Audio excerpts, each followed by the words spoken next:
Hello and welcome into the 24/7 Sports Football Recruiting Podcast. I'm National Recruiting Analyst Cooper Petagna alongside 24/7 Sports Director of Scouting Andrew Ivins, and it is another crazy day in college football. KJ Jefferson, is he in or is he out? Good thing we got Matt Zenitz, our national college football reporter, joining the show here shortly. We'll also grade the fit of the new coaching hires Drew, Mike Elko, Jonathan Smith at Michigan State. Also Jeff Lebby, Mississippi State. We'll talk about that one. Pretty interesting.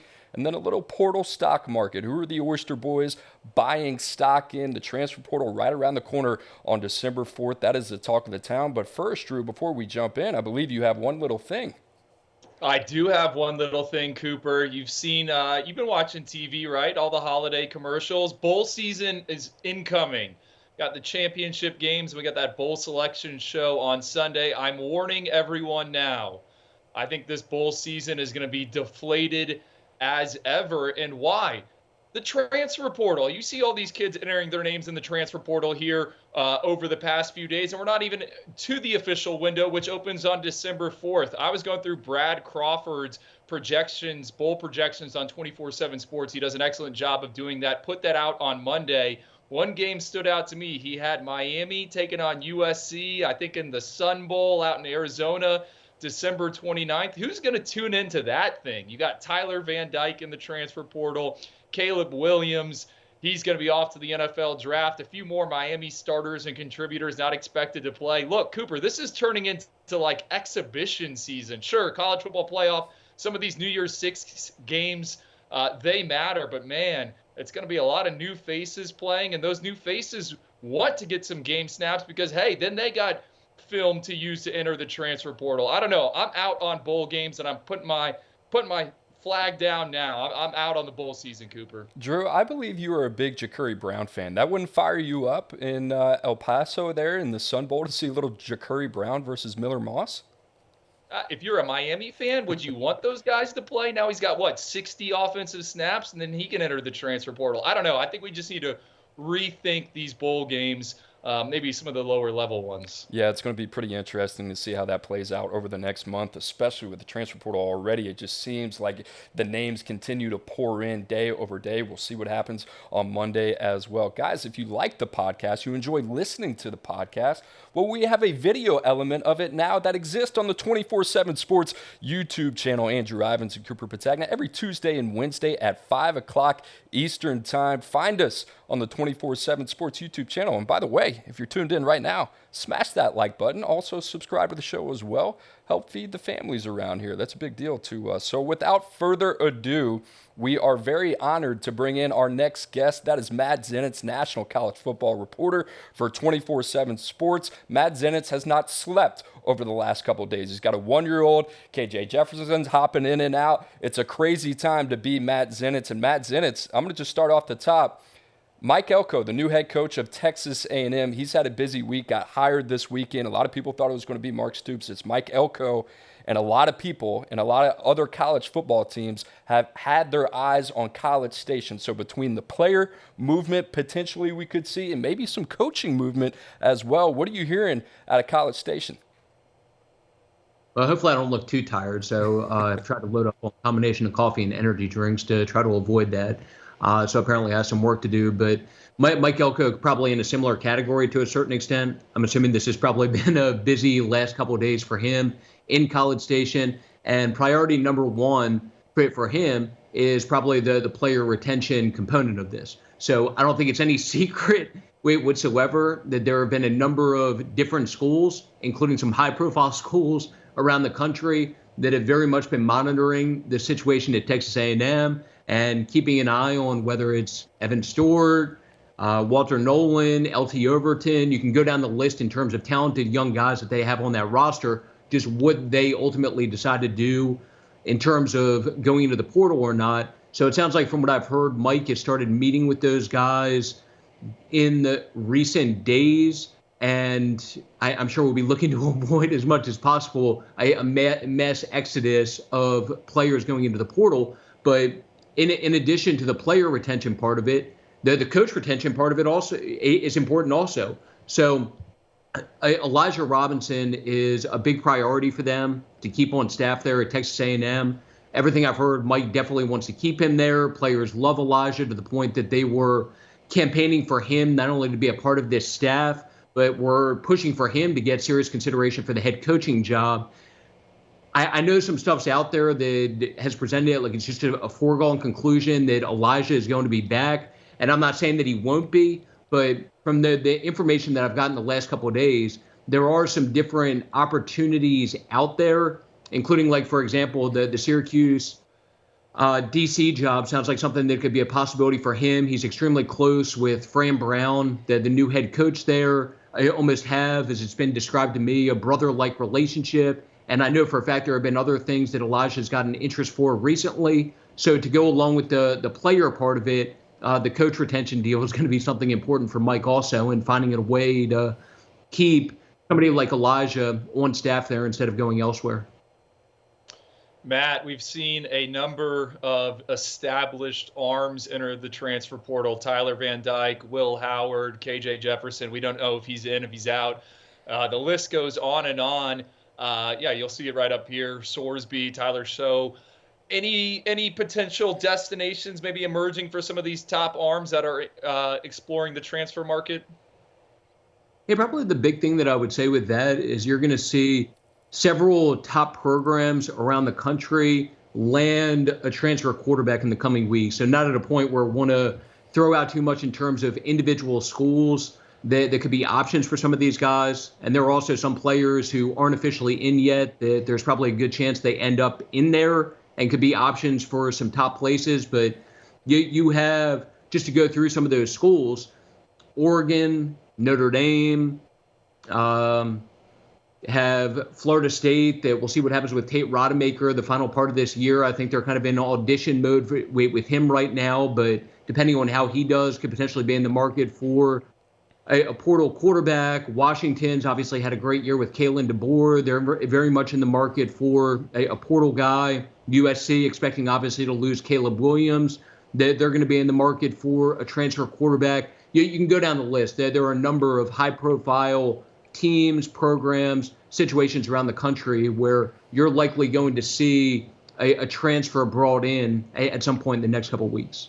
Matt, a sneaky storyline starting to emerge in Athens. How about Carson Beck, man? He's starting to play himself into really kind of day two consideration in the NFL draft projections. I mean, what's the story here? Is there a chance Carson Beck tests the NFL draft waters after this season if his stock continues to ascend like it has been all season? Yeah, so obviously I didn't even mention Georgia in terms of high-profile schools that could be in the market for a quarterback. But I think just based on everything I've heard, Georgia would like to get a feel for that in the coming weeks. So needless to say, I have an important game coming up on Saturday facing Alabama in the SEC title game. But Carson has played his way into being a top 3 round consideration for the NFL if he did decide to move on. There are some scouts that even view him as a first round possibility, even though for me, more so the feedback has been in that day 2 range. But it's at a level where it's something that if you're Carson, it has to at least be a consideration. And I don't think it's any secret around the Georgia program, just that Carson has positioned himself like he has. And that's something that I think coming out of the SEC title game that they would like to get a feel on, because if there is a chance that Carson's moving on, that could change the approach for Georgia in terms of just the portal process and whether they're going to be in the market for a portal quarterback. Matt, the information has been rapid over the last week, especially with the transfer portal now approaching on Monday. We talked about your lack of sleep. Another name that has come up with Jonathan Smith off to East Lansing has been Damian Martinez, a sophomore at Oregon State, originally from the state of Texas. He rushed for over 1,000 yards. A lot of teams monitoring him right now. What's the latest with Damian Martinez?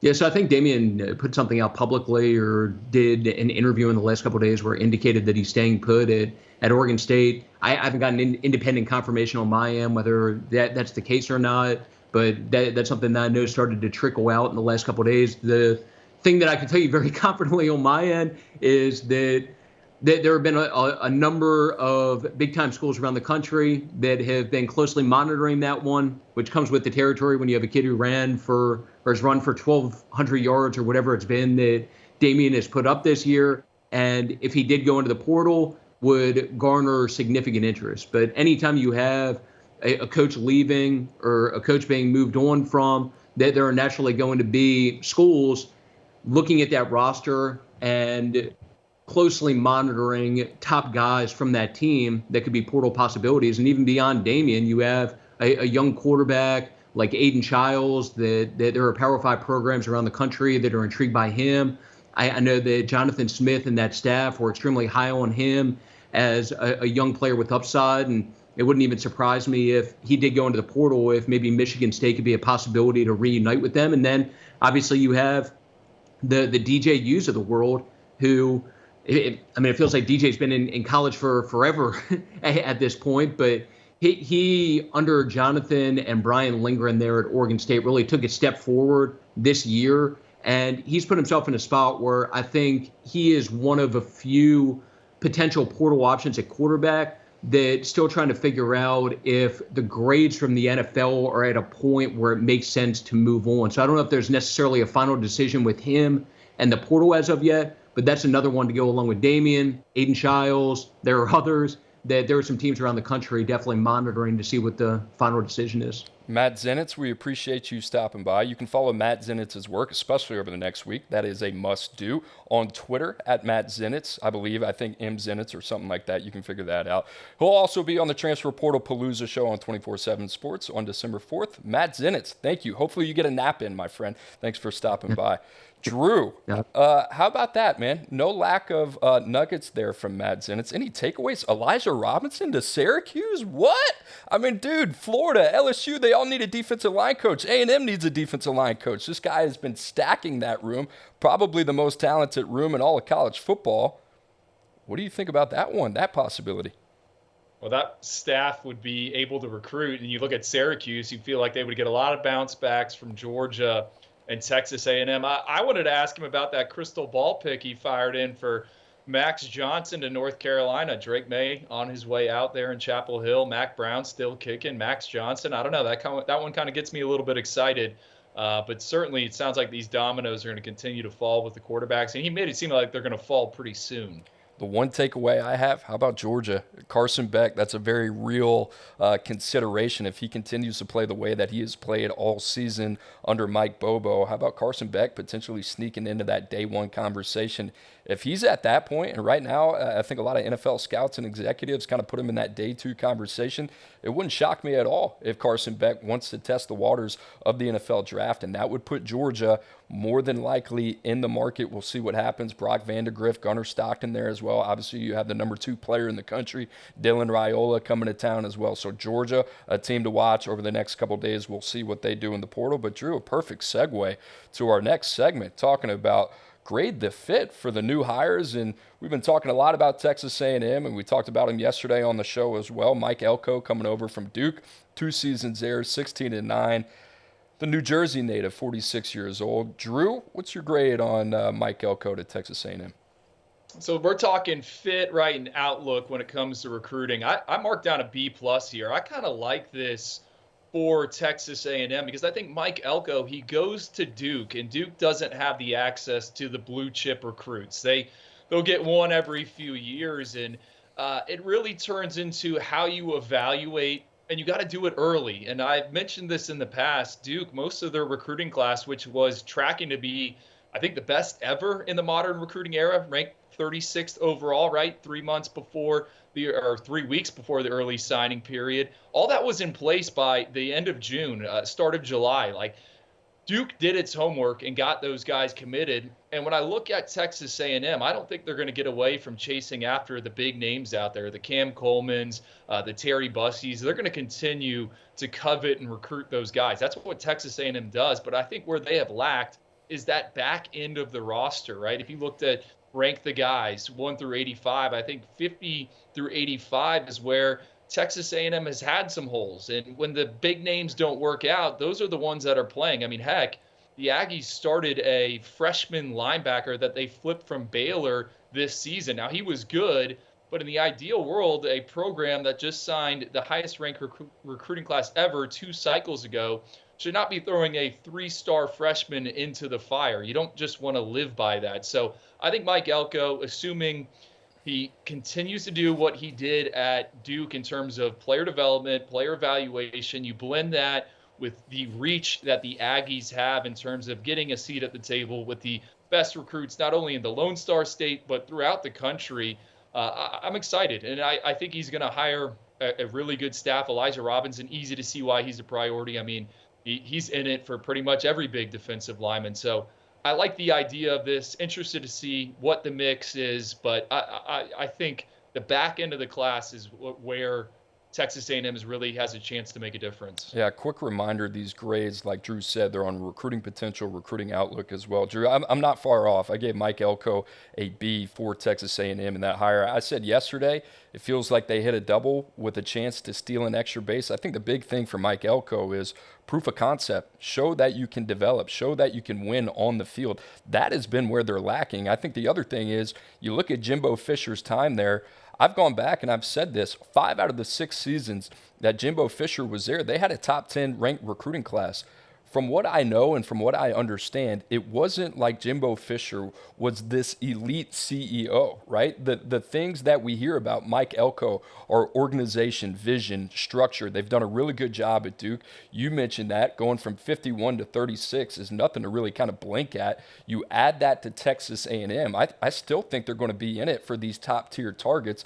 The thing that gets me excited, Andrew, is what you talked about, building up the floor of the roster. It's never been about the top-end talent at A&M. It's been more about depth, quite honestly, and culture as well, and getting these guys to buy in to what we talked about, the team unit me type of concept. Put A&M first, put your teammates second, and then worry about yourself, and everything else will come with it. So that fires me up about Mike Elko. We'll see. Drew, I think there's a lot yet to be determined with that hire, but I think this is one that ultimately at the end of the day could bode well for the Aggies. Another part of this segment that I like will be our first call or our first in-home visit. If hypothetically we put on the Aggie hat and we're Mike Elko in this situation.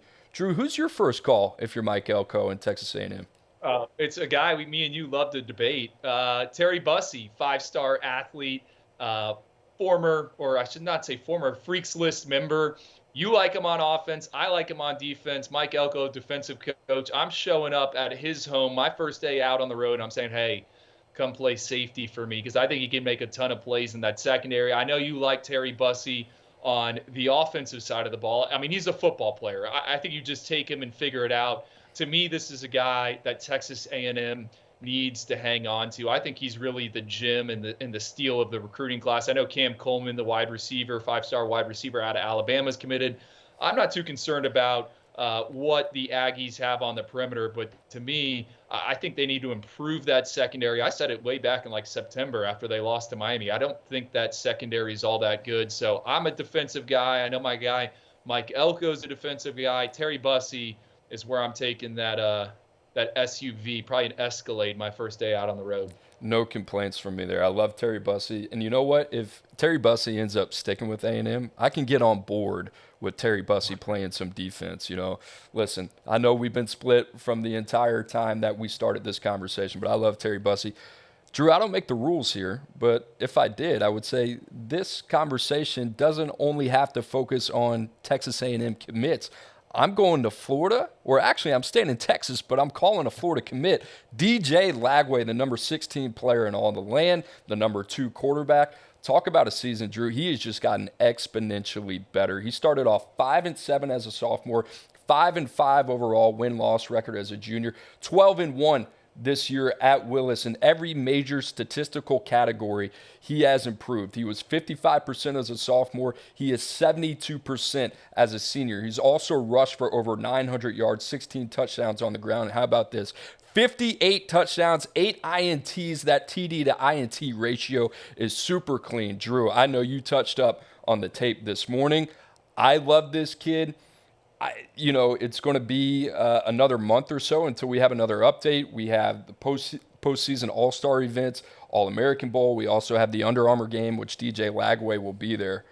Drew, I mean, he is the eye candy right now for me that I just cannot get enough of. I love DJ Lagway, and if I'm Mike Elko, I'm looking over there in Gainesville and saying, you know what?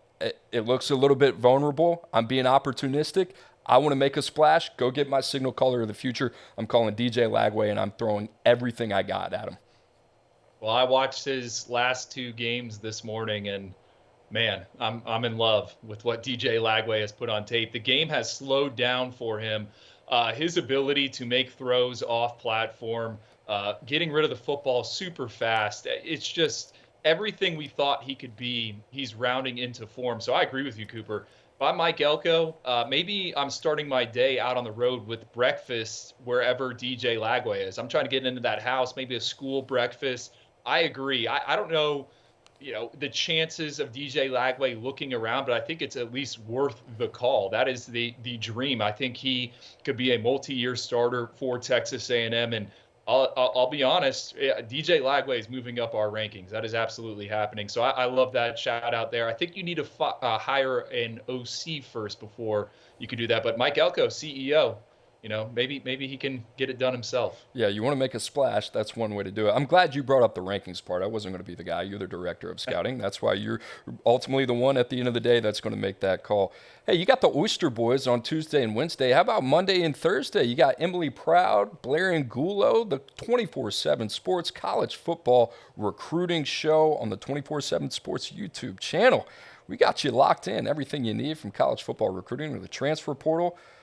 Big month here in the month of December. Fired up. Now, Drew, Jonathan Smith, Michigan State. I wouldn't call it an odd fit, but I think you got to use your imagination a little bit to take a guy from Pasadena, California, who used to be the OC under Chris Peterson at Washington, then goes to Oregon State, totally revives that program. Pac-12 goes to the Pac-2 with Oregon State and Wazoo. Now Jonathan Smith finds himself at Michigan State, where a lot of people probably in East Lansing before the year started didn't think this would be the case, where they were having to find a new head coach. Drew, what grade would you give this hire, Jonathan Smith, to Michigan State? Cooper, I'm going to be honest. I initially wrote down a C, and it wasn't in pencil, or would I use my eraser? I just turned that C into a B. You kind of used to do it on your report card or whatnot. I like this, and let's be honest about Michigan State. I don't think they're in position to recruit at the same level right now as a Michigan that's right down the road, as in Ohio State. So I think they got to find guys that they can develop. And if you look at what Jonathan Smith did in his time at Oregon State, I don't think they had a recruiting class that finished in the top 50 nationally. I think like 3 different times it was number 53. 70, 53, 53. 49th last year. And why is that notable? Well, Jonathan Smith already, from the guys he recruited out of high school, has produced 4 NFL draft picks. That includes tight end Luke Musgrave, this upcoming draft, Tassili Fuagawa, the left tackle. It seems like he'd be a day 1, day 2 selection. So I like Jonathan Smith because I think he's just going to recruit to his program what they want to do. I expect the offensive line to be a strength of that program. And just with the teams that are entering the conference, we know Oregon's coming in, USC. I'm a believer in what Jonathan Smith's going to be able to do. Now, it might not be a top 25 class, but I think they can get into that 30 to 35 range. And I think there's going to be a lot of guys that have a chance to outperform our projection and our ranking, because that's what they've done at Oregon State. So started with a C, dug into it. I ended up with a B, and I'm not really too worried about him not having ties to the state of Michigan. I would not be surprised if they got into Florida. They were doing that when they were at Oregon. They got into Texas, and I think that's the right model and formula that Michigan State should follow. I spent 3 years as a director of player personnel in the Pacific Northwest and the Pac-12. This team, Jonathan Smith, that he coached at Oregon State, was always just a pain in the rear. They were very tough, very difficult, well coached. They never beat themselves. And you wondered, and you looked at it, Drew, you just talked about the rankings. I don't think they had a top 50 finish under Jonathan Smith. How is this team competing with the likes of Mario Cristobal at Oregon, Chris Peterson at UW, and the list goes on and on. like I said, this guy, in terms of a talent identification evaluation process, they trust their eyes. And I talked about Chris Peterson a little bit earlier in the show and talked about OKG, talked about fit. That's really kind of Jonathan Smith. If you're looking for a guy to kind of compare him to, I would say Chris Peterson's probably that guy. The good thing about Jonathan Smith, I've had some conversations with him. I never worked with him, but you get the sense that he's kind of with the times. He understands the name of the game. He understands the transfer portal, the importance of NIL, especially at a place like Michigan State. Drew, I gave this one a B as well. I'm excited about this guy. I don't think this is the type of guy, similar to Mike Elko, you're going to get really jazzed up about at a press conference, but you're going to be really proud of the product that him and his team put out on the field in East Lansing on Saturday. So this guy is a really good football coach. He's bringing over some really good coaches as well. Keith Bonifo, who I worked with at UW, running back coach. They've had a lot of success there, especially at that position. I'm kind of fired up about that one, Drew. So first recruit, if you're Jonathan Smith, who are you calling? Well, I already know who you wrote down. I got Kansas offensive line commit David Abajan. This is a kid that Gabe Brooks and Brandon Huffman on our national team put on our radar a while back. Out on the West Coast, 6'7" offensive tackle, was committed to Oregon State, and then ended up flipping to Kansas. If I'm Jonathan Smith and offensive line coach Jim Makelvich, I know I'm butchering that. Well, he's headed to East Lansing with Jonathan Smith, but this guy has produced a ton of NFL guys. I'm picking up the phone and I'm calling David and seeing if he wants to get back into the fold and come join us in East Lansing. I think he has what it takes to be a left tackle at the Power 5 level. And again, I think the strength of what Michigan State and their identity is going to be up front in the trenches on that offensive line. I think David's a guy they should absolutely target. We like him. He's got the measurables, arrow pointing up for David. Drew, I'm going to go with top 247 receiver and a guy from River Rouge right there in Michigan. How about top 247 receiver Nicholas Marsh? He's already committed to Michigan State. This guy is a priority. Drew, on the show yesterday, we had the rundown. Nicholas Marsh was slated to take an OV to Colorado. That's not happening anymore. If I'm a Michigan State fan, that immediately gets me fired up about my new head coach that, hey, this guy is a priority. The other thing for Jonathan Smith, he should be a priority. You only got 8 guys committed, right? You got the 94th ranked recruiting class according to 24/7 Sports. This should be the dude on the perimeter that you are focused on. And in Michigan State, they're going to retain the receiver coach, Courtney Hawkins. That obviously played into it. But, Drew, this one gets me fired up. Big body, 6'3", 200 pounds, young for his age, basketball background, also track and field as well. Good high jump record. I like Nick Marsh. I think he fits the Big Ten, and I think for the style of play, really balanced West Coast offense that Jonathan Smith wants to play, these are the type of dudes that you need. Drew, the other thing is, I talked about rules earlier, right? I almost said, you know what? What if that recruit wasn't actually a recruit, but what if he was a player on a different team? And 2 names came to mind. Dante Moore, UCLA, originally from the Detroit area, played at MLK. Is he going to stay at UCLA?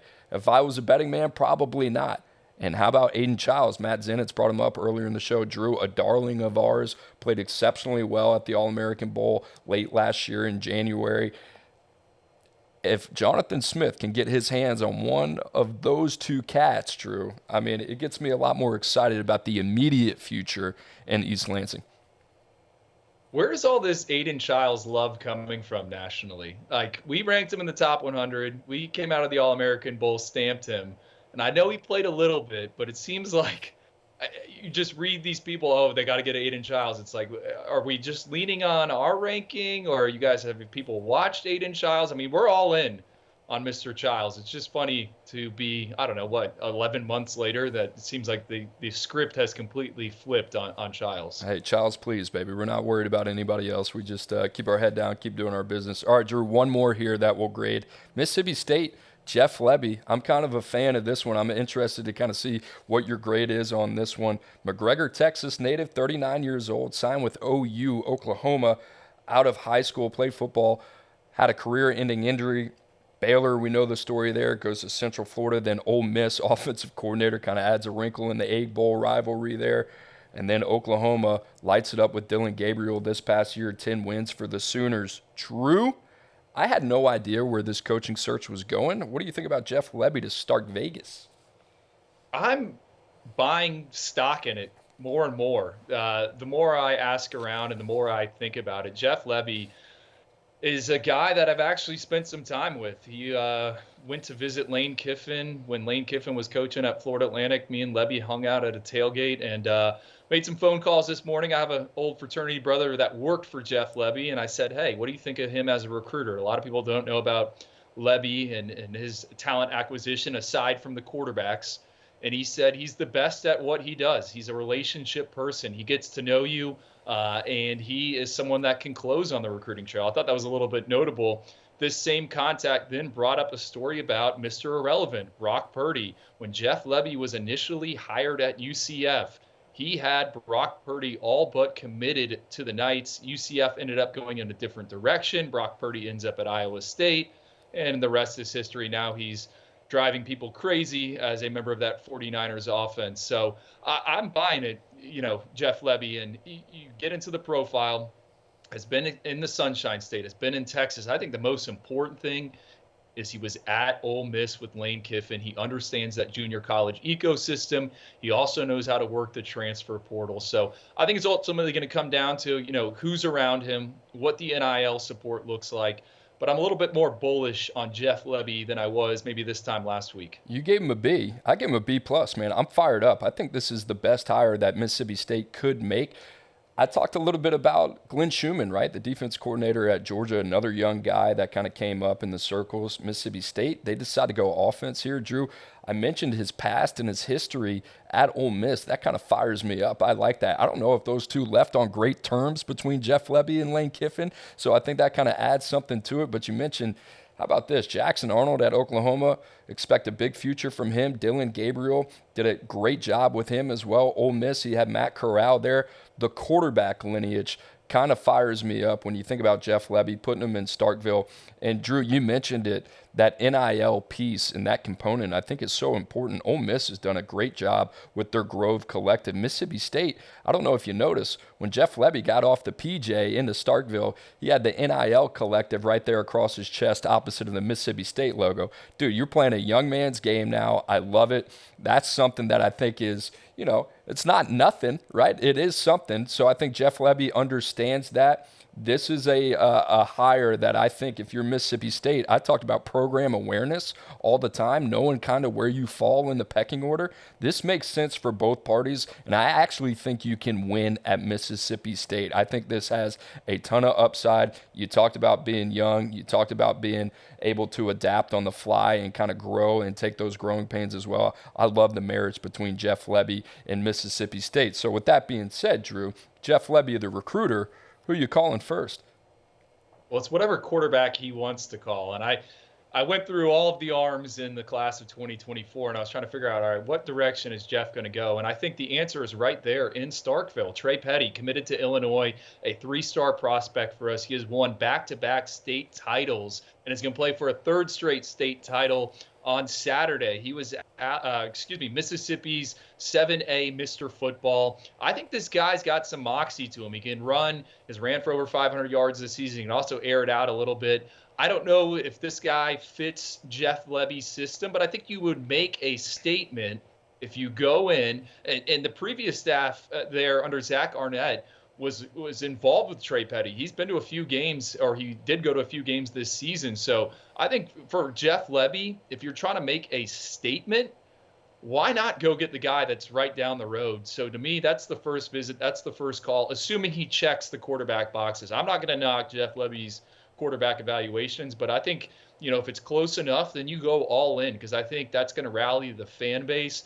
And Mississippi State needs some help at quarterback. Chris Parson played as a true freshman, former Elite 11 finalist, threw 3 interceptions in his first real action, his first start. So I don't think they have the long-term answer there. And then obviously they're losing the senior to the transfer portal. Trey Petty's a gamer. I have the region of Alabama, Mississippi, Tennessee. I remember watching him as a youngin', I think as a sophomore, and the tape pops. We saw him in February in Atlanta last year. I think left a little bit to be desired. Illinois takes him, ends up being a guy that you turn on the tape, and it's just like, all right, well, how do you weigh it, right? If you're projecting guys to Sunday, he might not be at the top of your list, but if you're looking for a good college football quarterback on Saturday, Trey Petty might just be your guy. Drew, I'm going with top 247 athlete Daniel Hill, and a guy who just kind of continues to steadily rise up our board. Alabama, also South Carolina seem to be the finalists there, Drew, but I looked at it and I'm like, hey, this guy's not committed yet. He's one of the best players in the state of Mississippi. Ole Miss has had a great run in the 2024 cycle. Daniel Hill, one of the only uncommitted prospects out there. Drew, I kind of had the feeling that you were going to bring up an arm. You bring up Trey Petty. I said, all right, well, let's go get this guy some toys. I love Creed Whitmore there at Mississippi State. Imagine having a guy like Daniel Hill. He's projected to play running back at the next level. I actually think he's kind of more of a move H kind of flex tight end that you can move around, do some different things with. I love his position versatility. I think he would be a hell of a get, and that would be a hell of a statement for Jeff Lebby if they could pull a guy like Daniel Hill.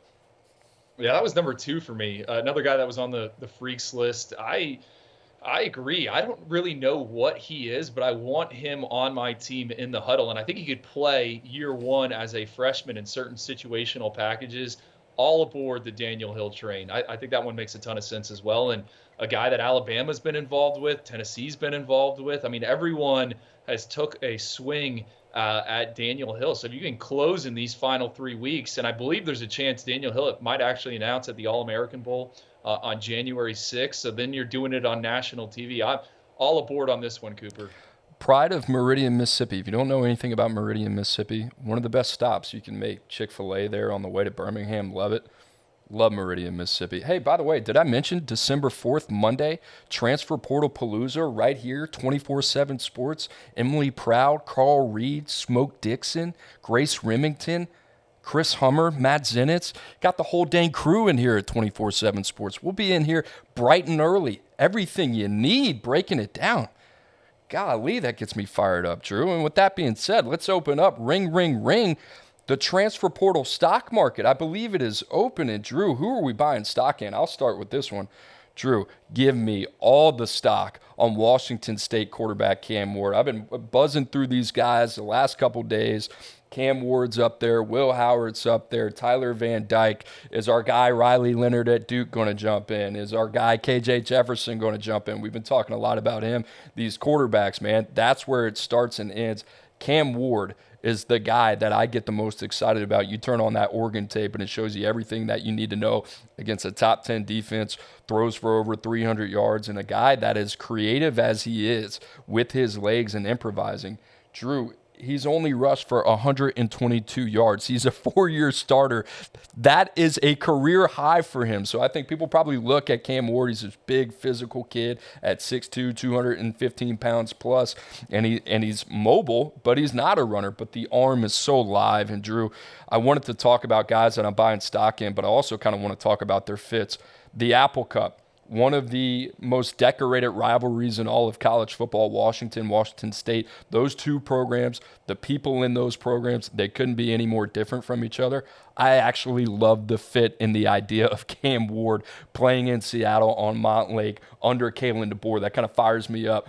Out goes Michael Penix, in goes a guy like Cam Ward that I think the right move for him would be to come back for another year, have a year where he has the tutelage of a guy like Kalen DeBoer being in that offense. You still got guys like Jeremy Bernard coming back for another year. They're talented enough on the perimeter. That idea fires me up. The other guy, Drew, as you can tell, I'm focused on the quarterbacks. Dude, I like the Will Howard kid. 8-4 this year, over 60% passer. That doesn't fire you up. The Oklahoma State game, admittedly, was really tough. The eyes get him in trouble a little bit. Sometimes he struggles to come off his first read, but I love this kid. 6'4 plus, 242 pounds is what he's listed at. Mobile, nimble. I think a guy that is good at extending plays. And Drew, comparing him to Riley Leonard, I thought he was the better of the two pocket passers within the structure of the game. I really like Will Howard. This is a guy that I think if you're a contender And we talked about Carson Beck earlier in the show, right? If he ends up testing the waters, how about Georgia? That one kind of, I kind of look at that and say, all right, that's a little bit of a fit there. You have a guy in Will Howard that's played a lot of football. Drew, I like him a lot. I expect him to be one of the more sought out after quarterbacks in this transfer portal cycle. So those are two guys, Cam Ward, Will Howard, that I would keep an eye out on, and we'll see what happens within the next week or so for them. Drew, any thoughts on those two guys? Well, I'm a big Cam Ward guy. Interested to see kind of where he lands because I think he could fit a variety of different systems. I knew you were focused on the quarterbacks, Cooper. I was hoping you were going to bring up my guy, Max Brown there from Florida. I think he entered right when we started this show, or he was reportedly going to enter. There's something there, and I think he's a guy that can go sit somewhere and then eventually become the starter. Now, Cam Ward's a good one. I focused on the other side of the ball. Darius Smith, linebacker, edge player from Georgia. He entered the portal on Monday, or was it Tuesday? My days are all mixed up. First player from Georgia to enter in the month of November, and we've talked about it. How many teams, get guys that left Georgia, couldn't play at Georgia, and they just become impact players right away. And Cooper, I don't know if you remember Darius Smith coming out of high school from South Georgia, small town. The thing that jumped out about him is he was a Georgia 3A state champion in the 400-meter dash. He also won a gold medal anchoring the 4x400 team. I think it was 49-something in that dash. So he can go straight line. I don't know about side to side. I've heard Florida State is a team to keep an eye on for Darius Smith. And, they've had success with these guys that have came out of Athens before, Jermaine Johnson a while back. So interested to see. I think he could be a piece for someone. Everyone wants these pass rushers. I had some school asking me, hey, if you hear any names enter in the portal, let me know. And I'm like, okay, what are you looking for? Anyone that can get to the quarterback was the text message I got back. So not surprising there. And then how about Chris Mitchell, wide receiver out of FIU? I watch a lot of CUSA football. This kid, I have some contacts at FIU, and I said that Chris Mitchell, he's the real deal. One of my good sources said I wasn't a believer until that Arkansas game, and that was a few weeks ago. Chris Mitchell, 7 catches, 157 yards and a touchdown in the game. He comes out of Jacksonville Mandarin High School, same high school as Carson Beck, and this guy has tore it up all season long, set the single-season receiving record at FIU, breaking T.Y. Hilton's old mark. Interested to see who gets involved, but I think one school that would make sense, Penn State, and that's because his younger brother, John Mitchell, is committed to the Nittany Lions, a top 247 defensive back. I've said in the past, I think that's where Penn State needs to get better out on the perimeter. I think Chris Mitchell could make sense there. And then how about these two guys from Florida? I said Max Brown entering, Kamari Wilson, Will Norman, both in the portal. I mean, Kamari Wilson, there was talk of making him a 5-star in that 2023 or 2022 cycle. Starts 2 games as a freshman, doesn't play this season. Florida rolled out, 2 freshman DBs. Kamari Wilson only appeared in a few games. There was that situation where he was on the sideline, wasn't on the sideline. I don't know what's going on off the field, but I know on the field he is a box safety that can defend the run and the pass. You look at a school like Miami, which is going to potentially lose Cam Kitchens and James Williams in the NFL draft. I think that makes some sense. And then Will Norman, a guy that's bounced around high school to high school. He had a really good, spring camp, all the buzz coming out of Gainesville. I thought he was going to play, wasn't part of the rotation. Now he's in the portal. I look at like Rutgers, right? Greg Schiano, that'd be a big pickup for them. He's a guy that's originally from the New Jersey area. I don't know. It's Cooper. It's fascinating because I see these guys that enter, and the team at 24/7 Sports can't even keep up with all the names that are entering. And then you'll go in the next day, you'll scroll down, wait, this guy entered the transfer portal? I mean, it is pure madness right now. Your mind is a little bit like mush, going through it. Every time you check Twitter, there's, 10 more names, and they're all names that you remember at some point in the process. So there you have it. Cam Ward, Darius Smith, Will Howard, Chris Mitchell, Kamari Wilson, a lot of names right now that we're monitoring. Cam Ward certainly at the top. Darius Smith, Drew, I like the fact that you brought that one up. If Florida State ends up being the potential suitor there for Darius Smith, that's a guy kind of reminds me a little bit of Patrick Payton. So they've done a good job, especially Jermaine Johnson, like you alluded to as well. Drew, some final thoughts here. I mean, Tyler Van Dyke, he's out at Miami. You mentioned Ja'Curry Brown, more than likely going to get the start in the bowl game for the Canes. And then there's Emory Williams, who's going to come off a pretty serious injury as well. So what do you think, or what do you expect out of Miami here, and where they might turn for a quarterback? Well, you're the guy that used to work for Mario. You're the one that's been digging through all these quarterbacks. Do they have to take 2 arms in the transfer portal? I'm just worried about the numbers in that room, and we don't know what Jakari Brown's going to do, like you said. Emory Williams, I would assume he's going to miss some time after getting hit in that Florida State game. They're going to bring in Judd Anderson. He's committed in the 2024 cycle. I think he's a developmental guy. I mean, they might be in a position where they need to take 2 arms. Michael Pratt is a name that always gets circulated, the Tulane quarterback. I believe he accepted an invitation to that Senior Bowl from our buddy Jim Nagy, though. So not sure it's going to be Pratt. What about Cam Ward?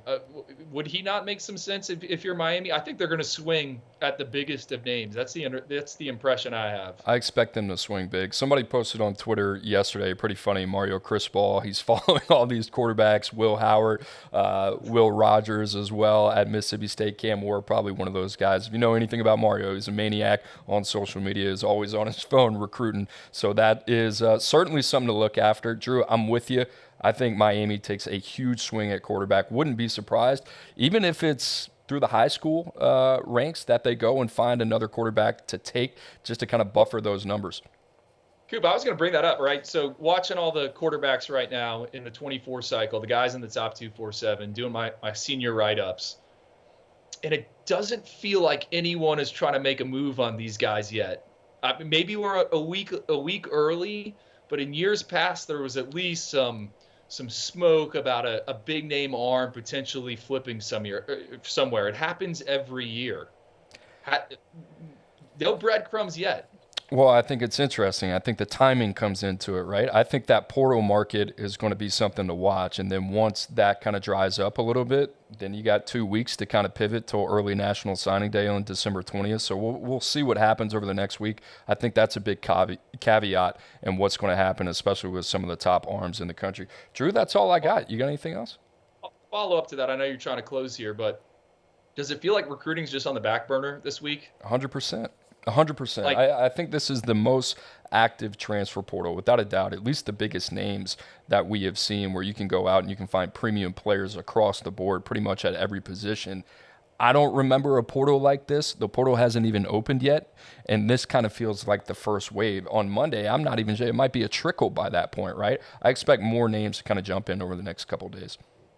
Yeah, and then once the championship game's wrapped up, no, it just feels like everyone I talk to isn't even focused on high school recruiting. It's junior colleges and then transfer portal. That's the name of the game, new age of college football. Guys, we appreciate you joining the show. And one last promo here. If you're listening on via podcast, remember you can find us on video as well on the 24/7 Sports YouTube channel. And if you're still hanging around on the chat, come on, smash that like button. Subscribe to 24/7 Sports. Like I said, we got a huge month coming up. Monday, December 4th, Transfer Portal Palooza. Then December 20th, National Signing Day, baby. We are in go time right now. Let's go. Get fired up. That pumps me up. For Andrew Ivins, I'm Cooper Petagna. Have a great rest of your week, and we'll see you next Tuesday.